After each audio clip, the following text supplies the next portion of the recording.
Without Connor Bedard and Frank Nazar, the Blackhawks offense predictably struggled, and they've now lost 6 consecutive games going into the Christmas break.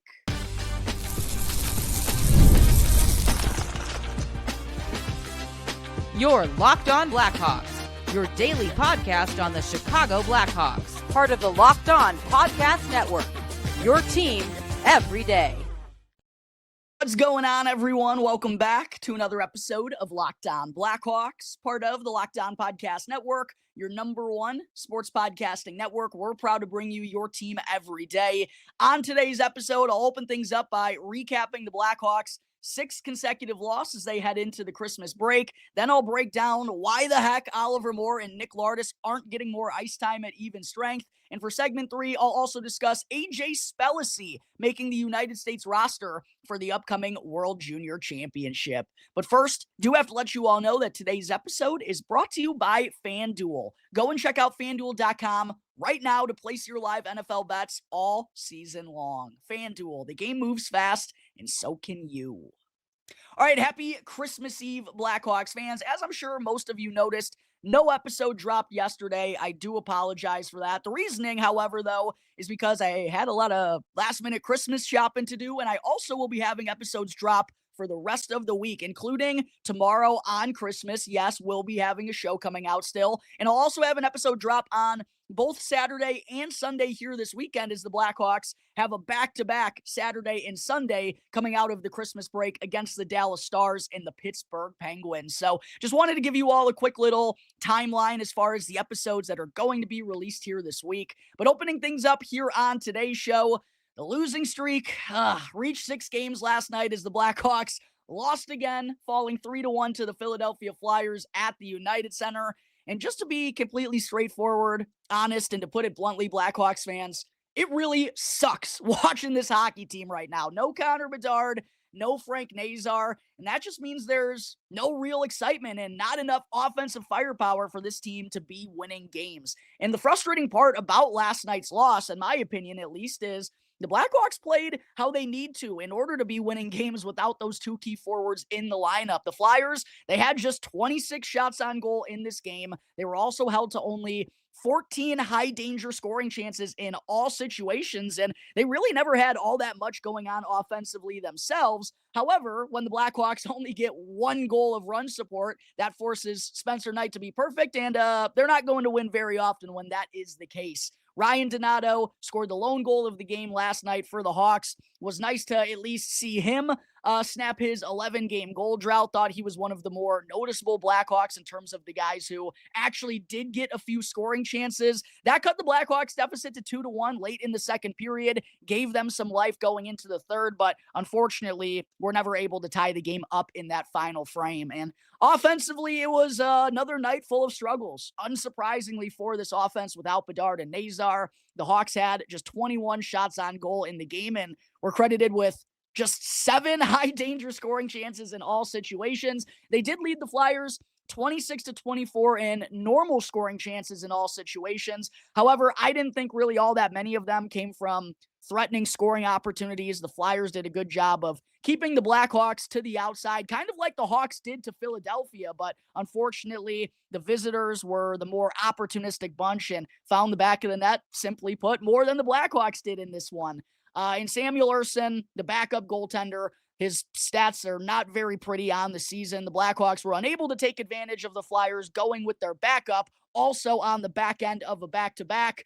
Ersson ended up stopping 20 of the 21 shots that he faced. And the Hawks, by the way, have recorded 26 shots on goal or fewer now in all 5 games since Connor Bedard got hurt on December 12th in St. Louis. And all 5 of those games have resulted in losses, of course. And it's just hard to picture how the Blackhawks can be successful offensively without Connor Bedard and Frank Nazar in the lineup because they just don't have enough speed. They don't have enough creativity. They don't have enough offensive instincts. They really struggled to get anything set up when they did enter the offensive zone last night. And like I already said, the Flyers kept a lot of those 26 scoring chances that they were credited with to the outside.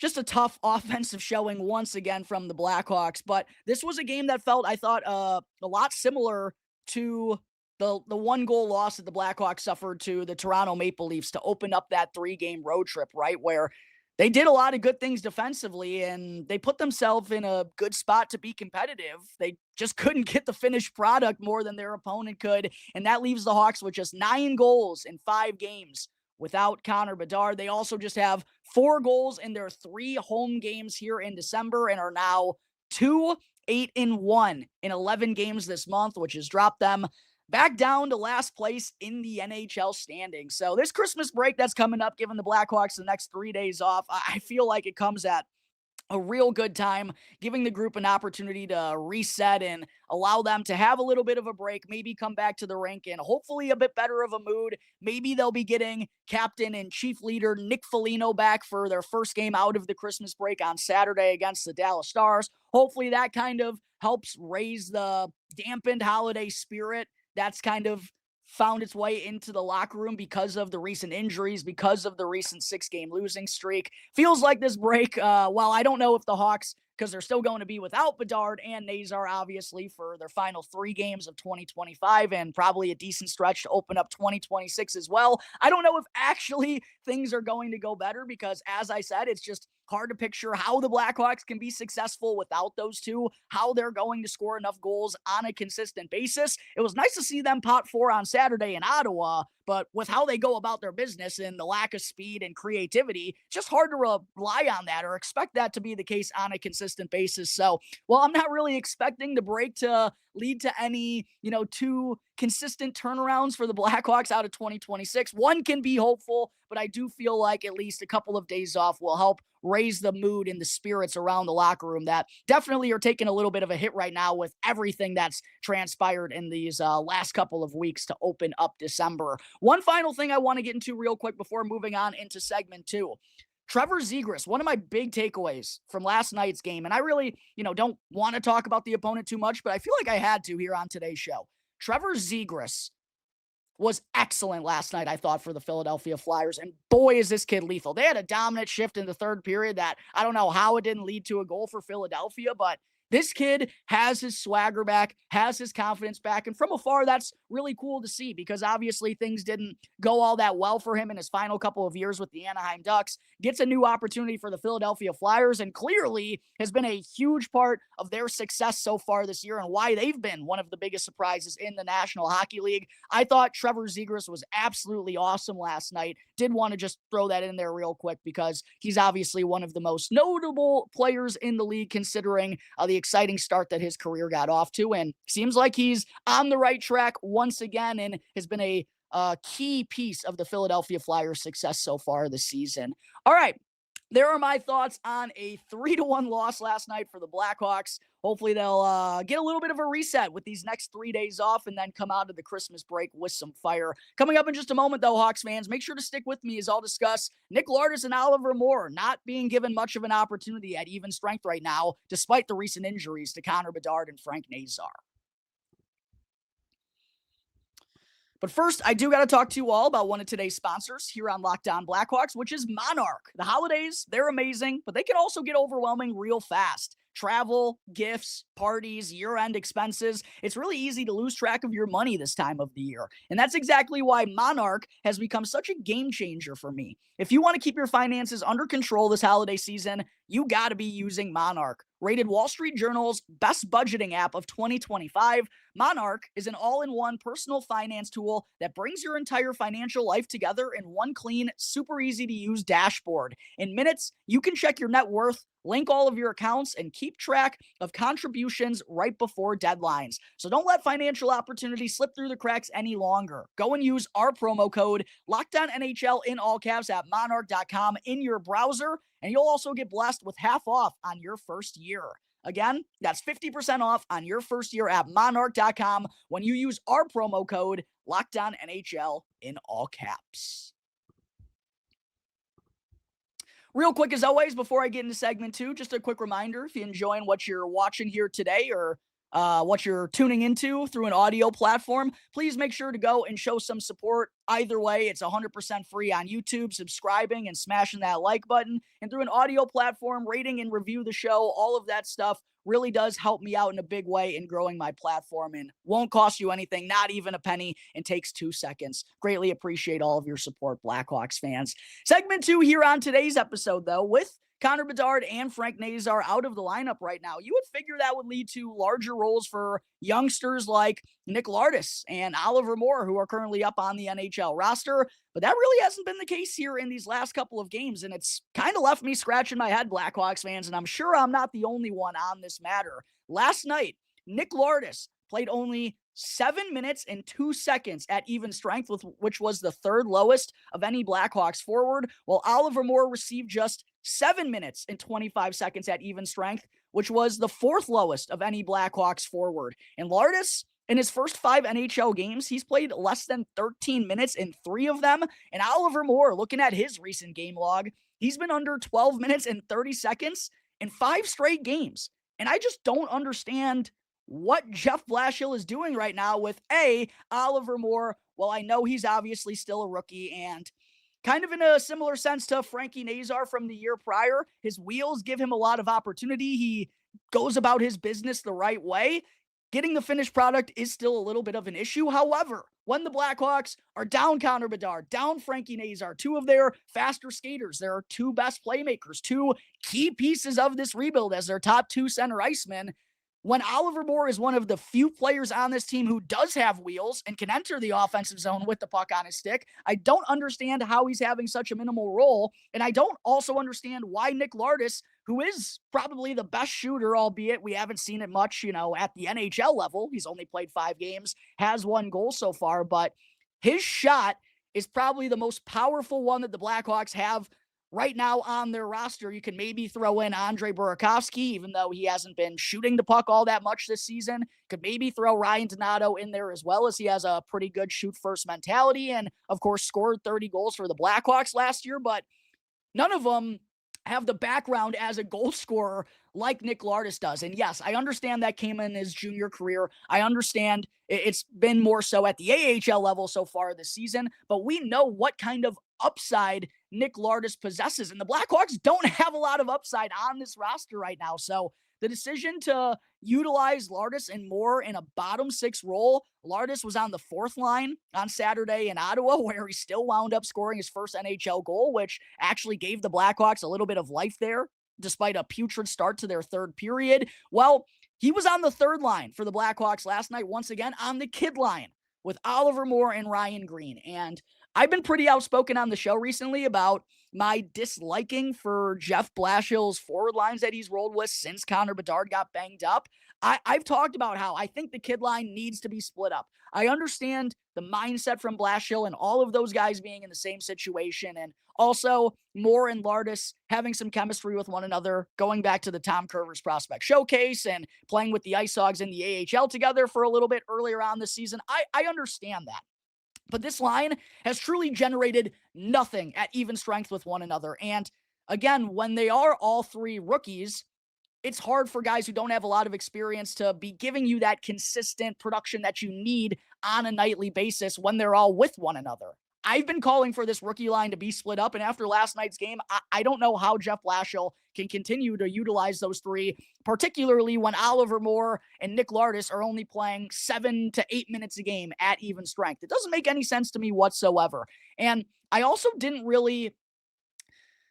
I understand what Jeff Blashill was saying when he was asked about Nick Lardis after last night's game, but I don't really know if I would have said what he said to the media about Nick Lardis. He said, quote, "He's not really fast and he's not really big. He's a good skater, but he's not going to separate himself with his speed. So I think he's got to find the right spacing. On the power play, he tends to drift outside the dots and shoots the one-timer. It's probably not going in this league unless you're one of those elite shooters. So he has to find the right areas of the ice to get that same shot from where it can be more dangerous." And while I don't think Jeff Blashill told any lies there, I do think Nick Lardis, while he has a lot of belief in his shot, clearly, when he drifts far down low below the dot for those one-timers, it is going to be tougher to score those type of goals in the NHL compared to the American League, and how often he was able to do it with the Brantford Bulldogs these last couple of years. And I do agree, he's not a blow past you type of skater. He's also not very big, obviously. That's been the one knack on Lardis since the Blackhawks drafted him in 2023. However, as a head coach, I don't know if I would have made those same type of statements, not really juicing Nick Lardis up there to the media and calling him, not like an elite shooter, which may not be the case at the NHL. It's still too early to tell, right? But I just feel like those were kind of deflating statements that Jeff Blashill gave to Nick Lardis. And for a kid who's still only 20 years old in his 5th NHL game, again, I don't think Jeff Blashill told any lies there, but I don't know if that was like the smartest thing to do or how to go about maybe giving your rookie some confidence moving forward. And it's just clear right now. And I was honestly thinking this when Blashill was talking with the media yesterday.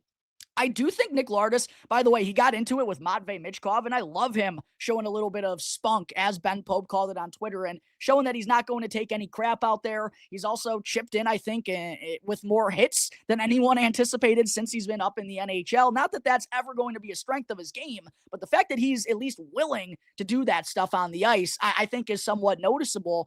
But I do wonder if, just considering how Blashill, I really think he loves Ilya Mikheyev with the hard two-way play that he provides. And I take Jeff Blashill as a very work ethic type of guy. And I don't think it's that Nick Lardis has a poor work ethic. I just think as an offensive-minded kind of flashier style player who's not necessarily known for his physicality or his defensive abilities, I just wonder if Jeff Blashill doesn't really trust or love how Nick Lardis in particular goes about his business. I do wonder if he would like him to play a little bit more like Oliver Moore. However, Oliver Moore still isn't getting a lot of ice time for the Blackhawks right now whatsoever either, which doesn't make a lot of sense to me, especially as someone who does play the game the right way and does give you some pretty solid defense, especially on the effort side of things and how he can skate to track down opposing puck carriers.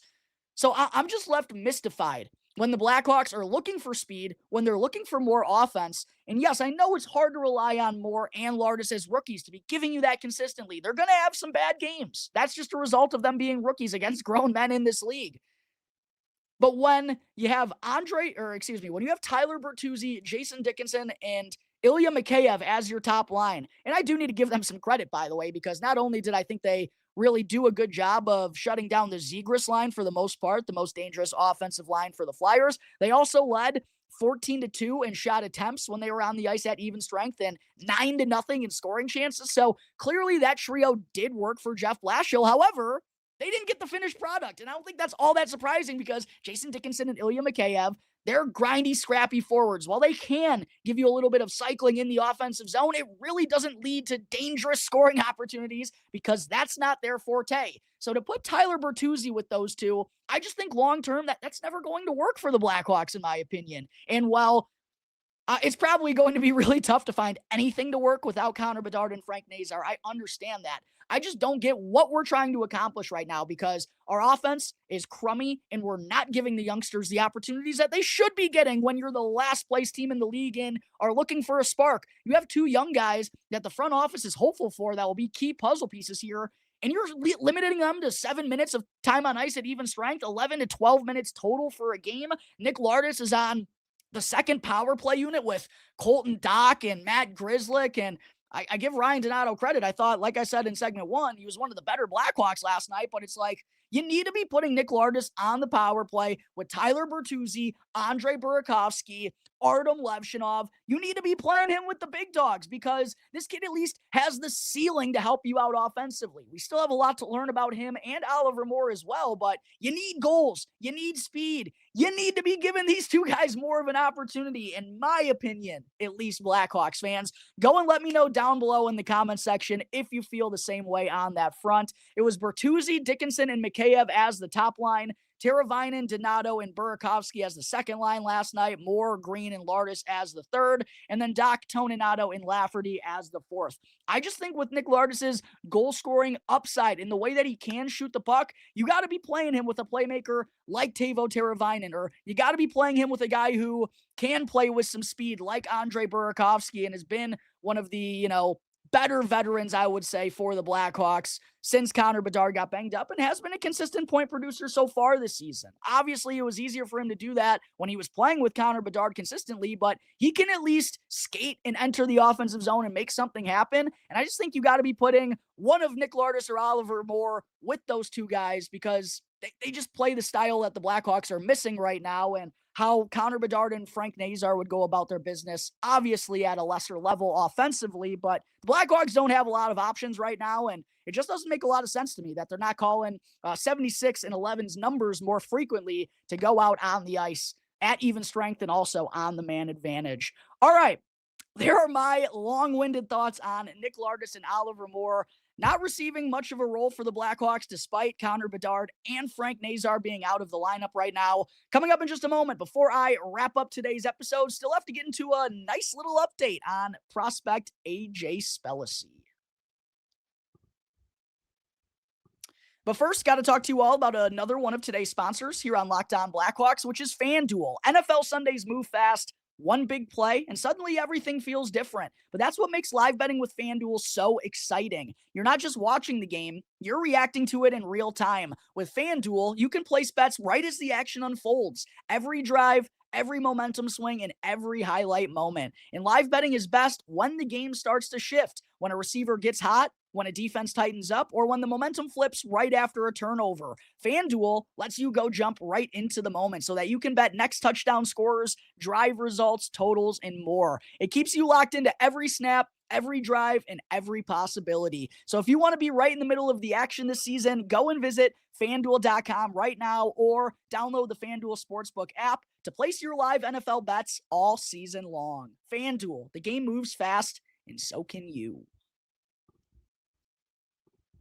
Segment 3, before I close out today's show, the World Junior Championship 2026 is set to begin in just 2 days' time, Blackhawks fans, only 48 hours removed. And we finally got some Final 8 rosters for the red, white, and blue here this morning. And congratulations are in order to Blackhawks 2024 third-round pick AJ Spellacy for officially making the team. The Blackhawks were due for some positive news on the World Juniors front after Marek Vanacker got shafted a little bit by Team Canada. Of course, John Mustard, his late charge to make the Canadiens team, came up a little bit short. Sasha Boisvert hasn't had the sophomore season so far that a lot of us were expecting. And I thought going into the year, he was going to be a shoo-in to be on the Canadiens World Junior roster because I thought he was going to be one of the most impactful players in all of college hockey. Of course, that hasn't been the case. AJ Spellacy, named to the United States preliminary roster, had a good feeling that he was going to make it, as I believe the Americans only had to cut one forward from that preliminary roster before things got finalized here today.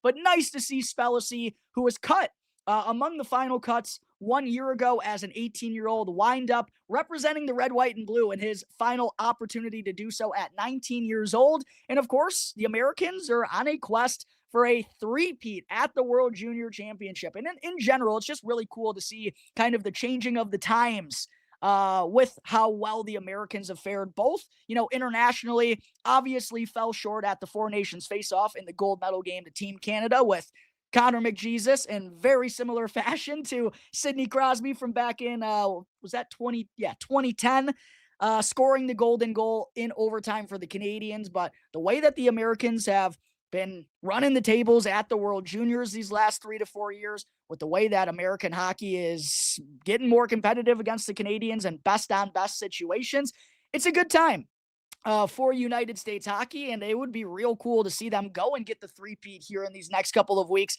on American soil, with the tournament being held in St. Paul and Minneapolis, Minnesota. The games will be split between those two locations. But real quick, going into the Americans roster for this tournament, I will be having a longer World Juniors preview coming out tomorrow, previewing who I believe is going to come away with the gold medal and all of the Blackhawks prospects that are taking part in the tournament. So make sure to be on the lookout for that. But going through the Americans roster here real quick, in their forward group, it's Camille Bednarik, Cole Iserman, James Hagans, Will Horkoff, Riker Lee, Cole McKinney, Brendan McMorrow, LJ Mooney, Max Plant, who's been awesome so far this year, one of my favorite players in college hockey, AJ Spellacy, of course, the lone Blackhawks prospect on the roster, Teddy Stiga from Minnesota, Shane Van Sage, Will Zellers, and then Brody Zemer from Minnesota rounding things out as well in this forward group. Defensively, Asher Barnett, EJ Emery, who I believe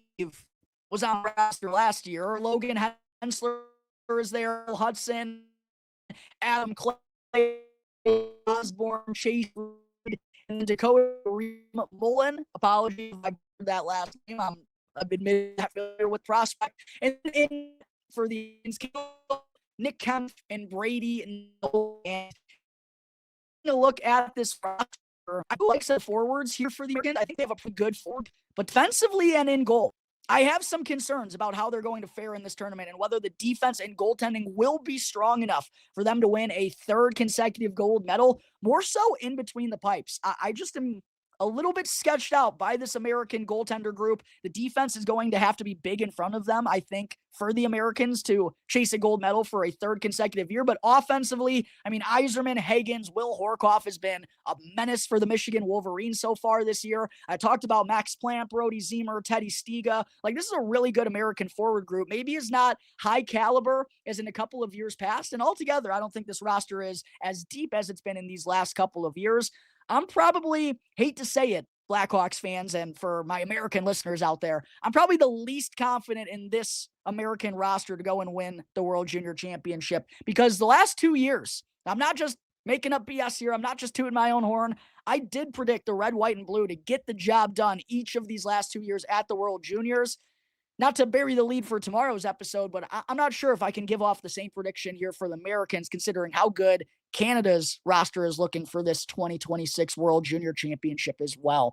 But that's going to take care of today's episode of Locked On Blackhawks. Everyone, again, happy Christmas Eve. Hope you all spend an awesome night with your family, friends, loved ones, doing whatever it may be. I'm very excited for Christmas. Always the best time of the year. Until tomorrow's episode, everyone, enjoy the rest of your days. Yes, we have tomorrow on Christmas till Christmas. The Locked On Podcast Network. Yeah, I don't know why that wouldn't pull up at first. Your team every day.